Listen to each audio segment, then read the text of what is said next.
Good morning. Good morning. Ang ganda ng view dito. Ano natin yung view natin dito. Nandito kayo ngayon sa third floor ng bahay ko. Ayun. Hindi, ewan ko kit. Hindi, kasi syempre, nakakapagod. Napagod. Sa totoo lang. Medyo pamper day lang muna tayo. Ay, paano yan? Pamperin mo kasi ayun, pinamper. Kahit wala tong gagawin natin. Kung pinamper na ako kasi wala yung kaaway ko eh. Oy, sino yun? Ay! Ang mangyayari, dalawang ginhawa ang pupuntahan natin ngayon. Oo. Yung pangatlo, sino yun? Yung ginawa ay masakit sa ulo. Tuwan-tuwa sana yun kung nandun yun. Asa rin mga napapanot na kayo. Eh siya, napapangit na. Eh, ang bilis naman, nandito na pala kaagad.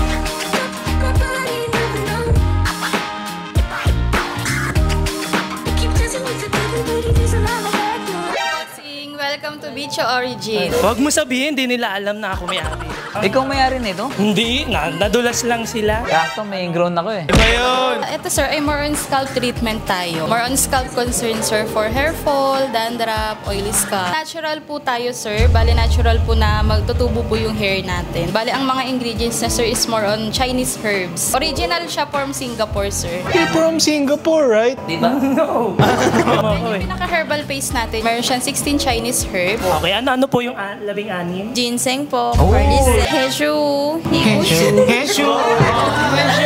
Umahingi. Ayun pala, Heshu! Heshu! O paano? Sino magpapatreatment sa atin? muna sir. Hindi ako. Ang kapal-kapal ng buko eh. Ano yung free nyo? Meron po tayo sir pre-scalp analysis. Start po muna tayo sa pinaka-crown areas. May muscle din. Atin noon na yan. Ito kasi sa tumataas na din po kasi yung hairline. Aray ko! Ayan na! Bale, ito po yung pinaka-scalp nyo, sir. Bale, ang pinaka-healthy and natural scalp po natin is at least 3 to 4 strands per pores po.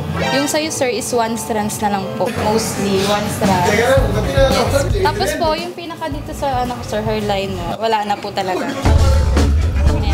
Buti talaga nandito na ang video, no? Pero sa treatment natin, sir, possible po siya na mag-open yung pores nyo. Possible siya, tutubo po. Hindi, yan yung patunay na puro problema yung binibigay. Ayan!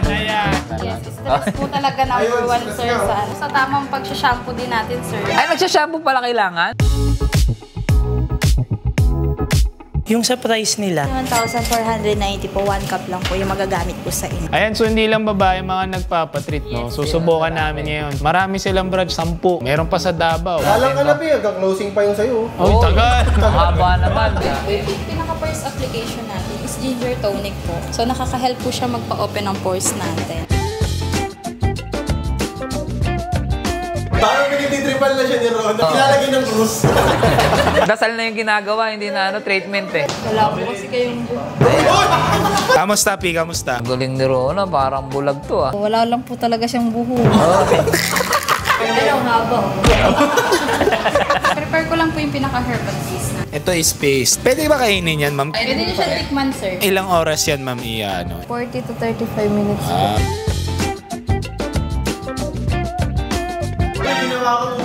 Minudo ito. Minudo! Ay, may masahe po.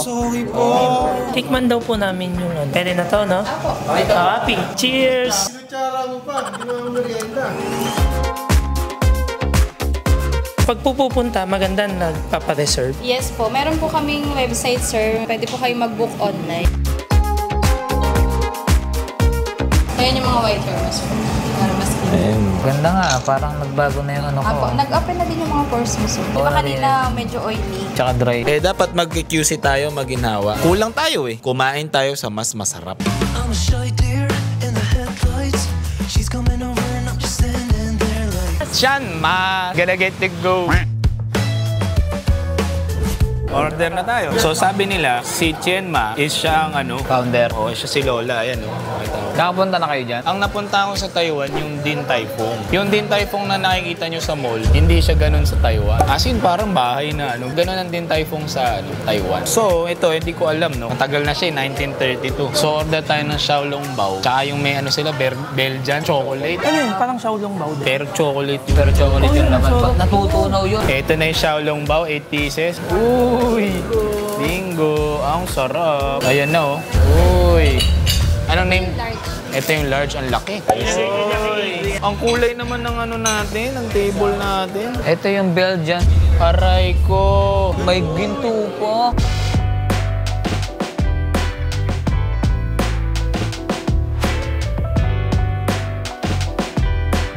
O siya, umpisahan na natin. Meron tayong dito fried rice nila. Merong honey chicken chow mein, broccoli with beef. Cheers sa maraming shoot na wala si Migo. Ang sarap. Kaulong ba? Sarap. Walnut chicken. Oh, mamaya na yung rice. Ang galing. Ang sarap. Panalo. Okay dito. Ito, favorite ko to. General salute. Maghanap ka ng kanin talaga. Yung beef, para tayo nag-Taiwan na nito. Hindi na tayo alis, ha? Hindi na. Okay? Okay. Gusto ko ito. Dito. Maginit, pare. Sulo. Ito na lang. Ah, meron ba? Wow. Ayan, oh. Dalag. Uy, tinan mo.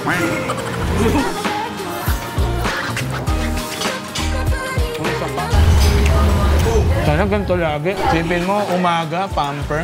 Ano yung gabi niyan? Manicure, pedicure. Mahirap din yung trabaho na gano'n, no? May na-try na kayong ganong trabaho. Yung medyo laboring talaga. Meron naman. Umusda ka? Nagbenta ako ng biko.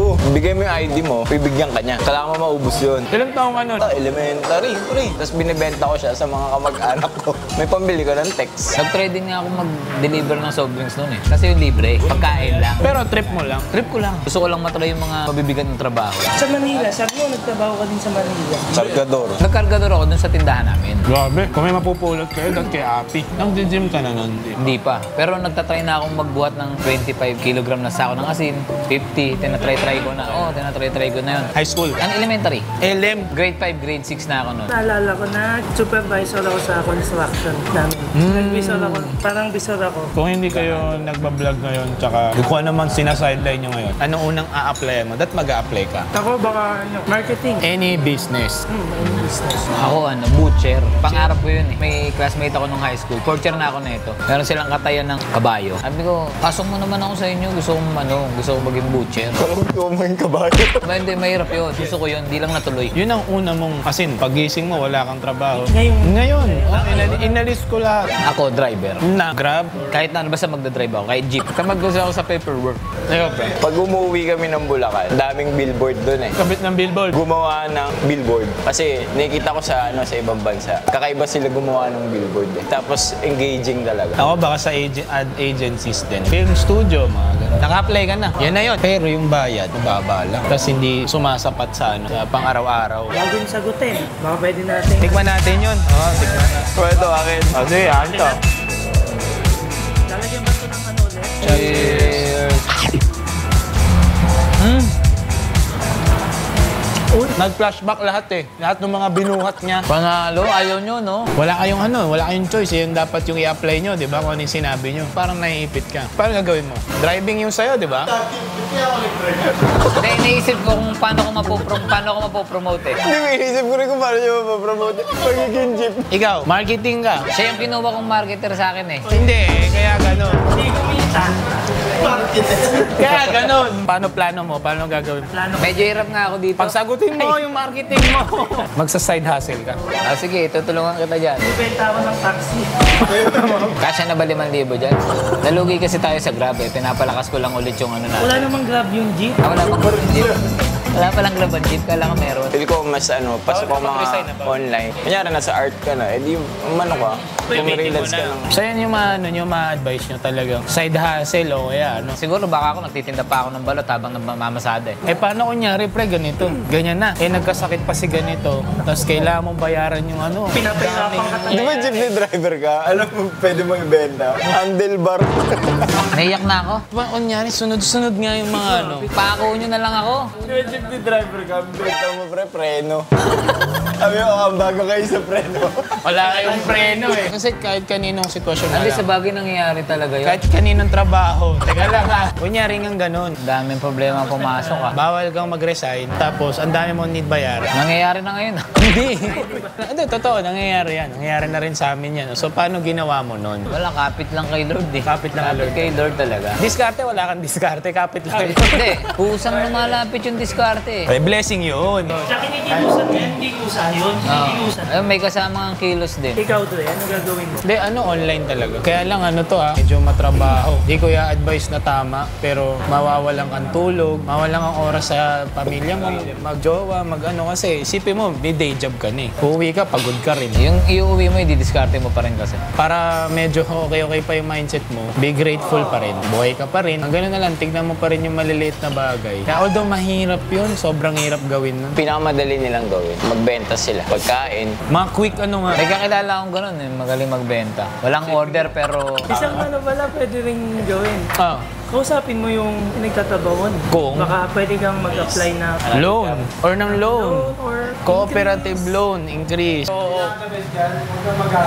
Huwag ka magastos. Hindi, isa pa yun. Hindi, ang problema nga, na-tsempo dun sa topic. Nagkaroon ng sakit. Magbenta ka nga talaga. Pwede rin magbawas ka talaga. Kasi ngayon, may mga platform na yung Pero second hand. mas madaling ang magbenta na ngayon. Depende na lang talaga sa diskarte mo. Mas madali ngayon. Mas madaling dumiskarte ngayon kasi online na eh. Sabi nga, hindi mo na need mag-aral. Hindi naman literal pero kung may gusto kang malaman, nasa online na. Pero minsan, syempre, di natin maalis pag napangunahan ng emosyon. Nag-iiba eh. Masyadong dumidilim eh. Sa mga edad na, usually sa lalaki yan, pre, yung ganyang mga thoughts. Ang lalaki medyo late mag-mature yan when it comes sa financial paghahanap ng yung gigil. Madalas ang lalaki, ang daming hobby. Dahil nating trip. Marami tayong gusto kasi. Lalo ang lalaki. Tumatanda, pero yung batang nandun pa rin, di ba? So mga laruan, Sa mga pinapanood. yung anime alam ni Api lahat ng anime. Laki lang ng katawan niya, pero soft-hearted yan. Hindi kami rin, nanonood pa kami ng anime. So, tingnan mo din yung ginagawa mo. Natamaan mo na ba lahat ng options? Pag usapang options lang, andun na tayo, may limitation. Sabihin mo, si mama nasa ospital. Again, lang to, example lang. Ito kasi yung mga common Or may baby ka, hindi mo ini-expect, nagka-baby ka. Iba-iba tayo na sitwasyon, pero accountability pa rin yan So, once na binlame mo kasi yung environment tsaka yung sarili mo, dun ka mahihirapan. And kapag bumigat yan, bibigat din lahat. So, damay lahat ng action mo. Ang dami pwedeng gawin ngayon na hindi mo gusto, wala kang magagawa. Pero, kailangan mo, di ba? Mahirap lang siya sa simula, pero worth it pag napag-aralan. Sobrang dami. Ako ngayon sa online, kasi may mga tinatry akong bago, lalo na pag nasa AI, side na. Lalo na ngayon, grabe, sobrang daming trabaho. Regardless ka kung saan ka man sa mundo ngayon. Actually, marami kasi yan. At ako bilang nandun na rin ako, napunta na rin ako sa situation na yun. Ganito, tanda ko na, may magulang ko, ganyan. Lahat yan, naisip ko na rin yan. Pero kasi, gamitin mo na lang siya sa motivation na humanap ng paraan para, assess mo yung sarili mo, bang mali sa akin? Yun nga, sabi nyo, magastos ka ba? O marami lang ba talaga expenses ngayon? Pangalawa, ginagawa mo, alam mo bang enough o hindi na? Saan ba yan parating? Kunyari kami, sa vlogging, ito, may potential din siyang lumaki. Pero paano kung hindi? Anong ibang options mo? Dapat laging, diskarte, hindi pwedeng one way lang. Kasi, pag one way ka lang, mahuli ka ni Busita. Busita. Tanong nyo kung ano yung mga diskarte namin. Baka malaman nila nagbebenta ka. Kanang shampoo. So, basa tayo ulit ng comment sa Legazpi, Makati. Sabi ni Huwe Yan Tamblique, I'm a fan since 2022 and I'm proud. Maski yung family namin ay gustong-gustong manood sa inyo. Since 2022, subaybay na namin kayo ng kuya ko. Nakakatuwang makita na pupunta na kayo sa top. Wow, pupunta na pala tayo sa top. Sa top. Saan to? Flat top? Top Avenue. Maraming salamat sa mga atin yung kuya at aral. Si Kuya Miko pa lang ang nakikita ko sa dance events. Uma-attend siya. And sobrang tuwa ko na. What more pa kaya kung buo kayo. Sobrang proud ako na isa kayo sa mga naging paborito kong content creator. Uy, thank you Naalala nyo, nag-shoot tayo ng interview sa ESL, sa Mall of Asia. Nag-comment na yung nanalo. Black Oaks nagbigay sa akin ng ticket sa EASL. Then nanalo ako ng half-court challenge. 100,000 pesos yun. Lagi po kami nanonood ng girlfriend ko sa mga vlogs nyo. Now lang ako nag-comment. So siya, nag-PM siya sa Instagram namin. Tapos, may pinamigay kami mga tickets nun. So dapat di sila manonood. Kung hindi free yung tickets, di sila manonood. So dahil nag-comment sila, sabi ko, ganyan-ganyan. Binigay ko, uling kita ko sa kanya sa ticketing booth. Tapos nabalitaan ko na nga lang. Nalo siya half-court challenge. Baka kahit 20 mil. John Edward Mendoza. Ate Rona, wala na ng last words dito. Mahaba na po yung book niya. Ayun. Pero magagawa po ako pa ba? Okay na to. Okay na yan, okay na yan. Billboard na next. YouTube pre ko yung O.